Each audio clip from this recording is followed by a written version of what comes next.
Well, it is time now to know what's on the front pages of the Nigerian newspapers. Public affairs analyst Olade Diario and broadcast journalist Funke Treasure are here in the studio. Good morning. Good morning. Good morning. Where's my birthday present? We'll have that after now. All right, let's quickly head straight to the front page of the papers, and we'll begin with the Daily Times. Senate issues warrant of arrest for NDDC boss over 6.25 billion naira palliatives spending. And to the front page of the Blueprint now, Niger passengers who deals with bandits. We slept side by side with cows, drank contaminated water. To the Leadership newspaper, experts split over plan to use special accounts for arms. And on the front page of the National Economy, 1.2 billion naira daily spent on petrol threatens government's no subsidy policy.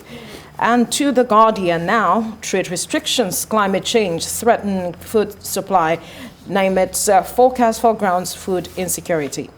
To the Daily Sun, Buhari governors meet on fuel pricing framework Thursday. Don't panic over our borrowings, federal government tells Nigerians.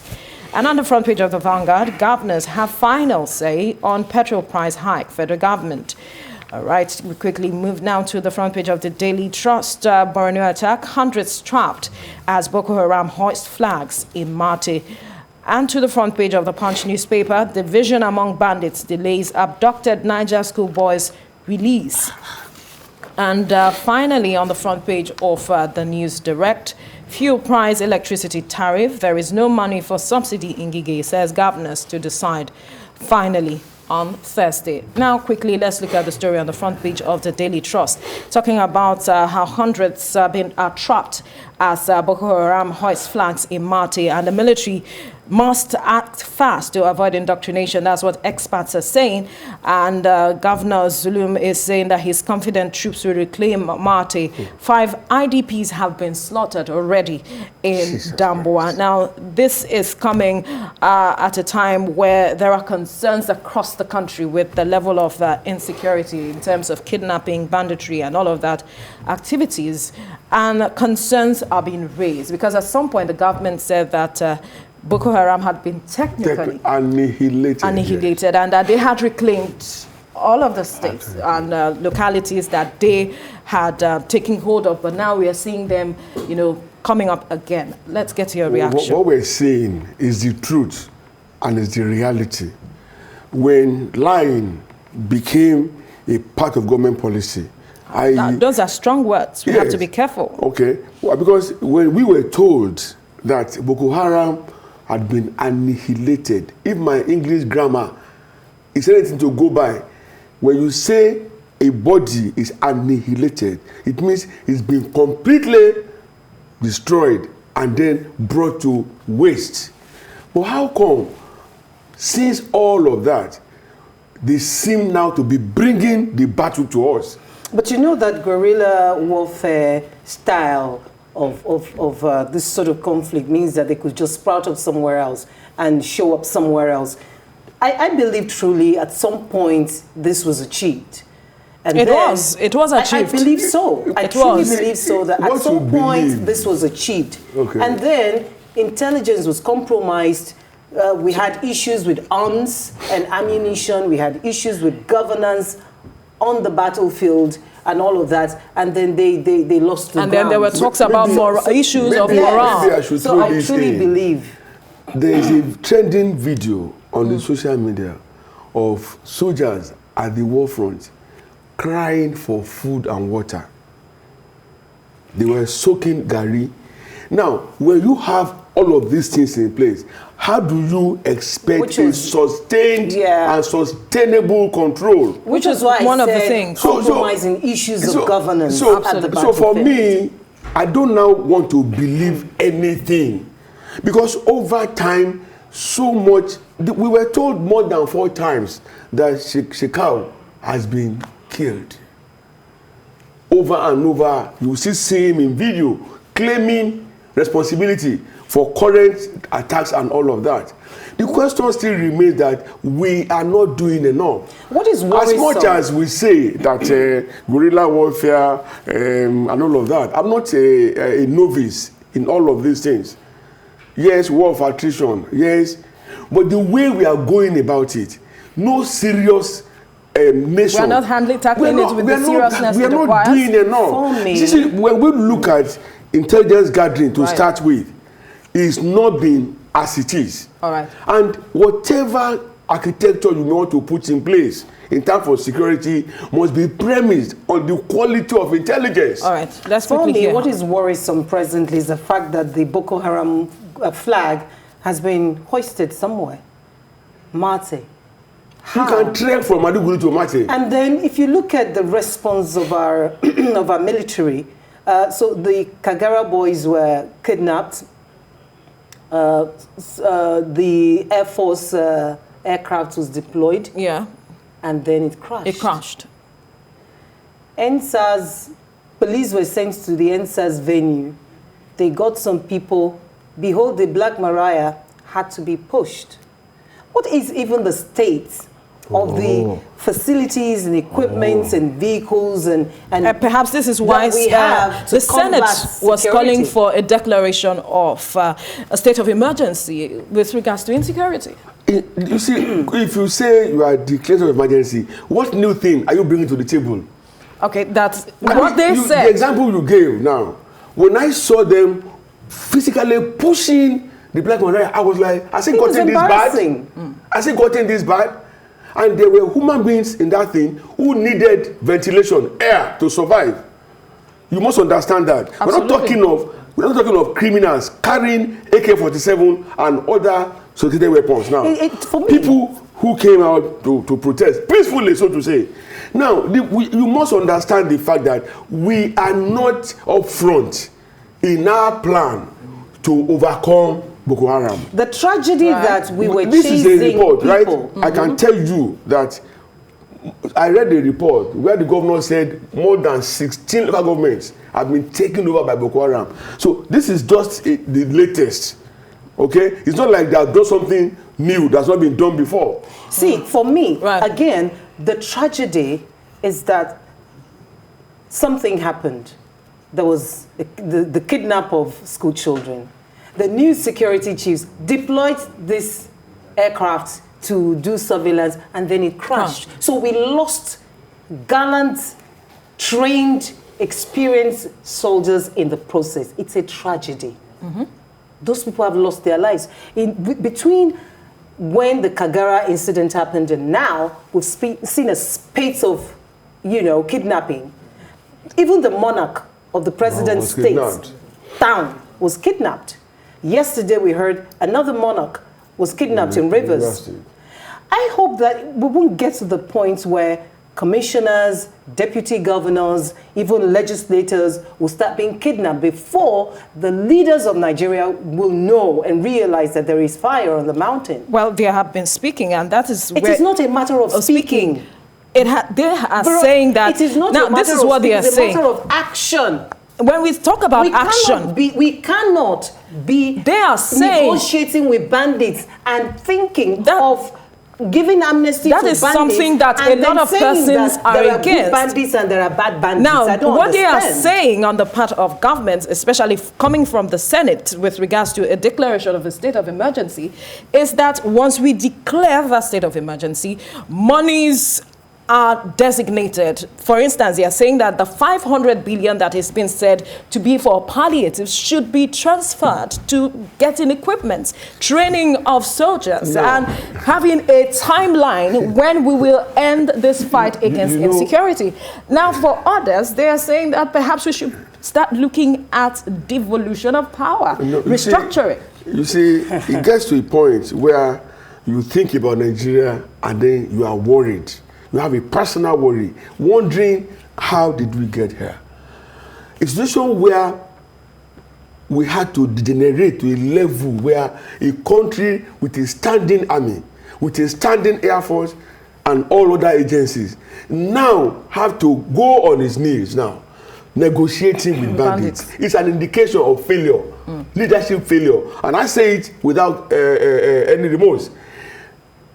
By doing that, you are transferring wealth into their hands. You are empowering them. Now, there's another reading to it. All the bandits that have been arrested, all kidnappers have been arrested. you see them in rags, and you ask yourself, the millions that they have collected, how come it's not reflecting on them? It means some people are behind all of these things. They are sponsored. So when the money some comes, say these are conspiracy theories because they cannot be proven. They cannot be proven, but we have to find a way. Who will stay in the forest, come out to kidnap people? They also endanger their life. Don't forget that. And then the money now comes, and then you go out for another operation again, and you remain looking the same wretched way. Let me also remind you, the Kankara kidnap. Government announced that 800 million naira was paid before those people could be released. The leader of that operation, he later came out to surrender and renounce banditry. Did he return and he said he was paid 30 million naira. 770 million naira is missing. Nobody has looked in that to say, okay, what happened to this money? You know the danger. For me, I can tell you, it's a business now, and it's not about to abate. You know the danger we don't tackle it head on. Exactly. And if we are to tackle it, which is the question I'll be throwing at you, Funke, if we are to tackle it, some have said that perhaps we should look at restructuring, that the government alone, such that security, even at local government level, is involved. State, everybody, every sphere of government is involved at dealing with these issues. Before I answer that question, let me just quickly say the danger in the way and manner this banditry is being handled is that we're telling unemployed youths across Nigeria that you now have a new kind of job you can get into. A new venture. Yes. So you get into banditry, you kidnap people, we pay you. Right. So you're endorsing banditry as a viable employment opportunity for the young. In fact, for everyone in Nigeria. Because you can't keep paying ransoms and then keep borrowing on behalf of the nation. It means you're squandering our money, you're mismanaging our wealth, and you're creating a socio-economic problem for even people coming behind. I remember the Minister of Information saying Nigeria is better governed than before they met it. Really? Is that what we're seeing now? Right. Let me come back to the question. You have to ask me a question. Now, the question is, there are calls for restructuring, that the federal government alone cannot deal with the issues of insecurity in the government. But I remember now. Now, so when Amotekun, when the Amotekun idea came, the idea of having this sort of security, you remember the hula baloo around it, the stiff opposition from the regions of the country. Let me put it that way. Now we've seen that governors actually have no jurisdiction over the police in their domains. You have to get this approval. You have to get this. So when there are emergencies, you need to then begin the process of getting approval from the federal government or from the central government, which delays response, which delays getting results. And before you get all the approvals, the worst has happened. So we're now back to restructuring. We're now back to, until we all sit down to say, this Nigeria, how can we move forward? Do we go our different ways regionally, or do we do what? The Senate President was with the president yesterday. I was surprised that we got there and he started talking about the NDDC. No, he also spoke about insecurity. That is diversionary. He also spoke about insecurity, where he said that the government is... If you do the reading, he said it partly when he was being interviewed, and then diverted to NDDC. NDDC is not the problem now. They had a chance to deal with the NDDC issue. They didn't. So now, what we are facing is banditry. Does he want to wait until his legislators, his senators, start being kidnapped? Look at what has happened to Okorocha. It's still part of the security. Look at how a whole senator was being, tagged. Shoved. Let me Sitting senator. Right. I've always been saying that in this country, we have a style of being on serious, both at individual and official levels. We started with Boko Haram, terrorists. Suddenly, a new word emerged, hoodlums. Later, bandits came, then kidnappers, cattle rustlers, armed robbers. We have names for all of them. All of these things, they are connected. The universal name for them is the word criminals. I don't now understand how we mismanaged ourselves, including resources, security architecture, whereby we have been so weakened that instead of taking the fight to criminals, we are now begging criminals. We are now empowering criminals. Yesterday at another forum, when this issue came up, and somebody said, look, why are they keeping Evans, the kidnapper? If current kidnappers are being paid to release their victims, then Evans should be released. It's because logical. It didn't go even anywhere near what these people are doing now. And his own spread was very limited. But we're talking of across the nation. Entire, so what are we talking about? Unfortunately, comments and declarations from certain quarters are not helpful. At all. At all. And I always remember that when we studied the feudal system, then we had an inkling that, look, this thing will one day blow up in our faces. Whether we like it or not, banditry, kidnapping, they have now become the export from the northern part of Nigeria to the southwest. And that's why I'm disturbed. As it is now, you cannot safely leave Lagos and go to Ibadan. I'll be sure you'll get there in one piece. They've started kidnapping. They've started kidnapping along that road. Over the weekend, there was a kidnap. Just yesterday, a local of mine that has lived in Yewa for so long was murdered by headsmen. We have to leave the conversation. Quickly, your final words, Funke. Well, we cannot continue to negotiate with bandits. And you can't come to tell Nigerians that it's foreigners who are coming in to become bandits. It's an irresponsible statement to tell a nation, because that's why you're there, to govern the nation. I want to appeal to, no, not appeal. I want to tell our leaders that if they don't arrest this matter, it's coming to them soon. All right.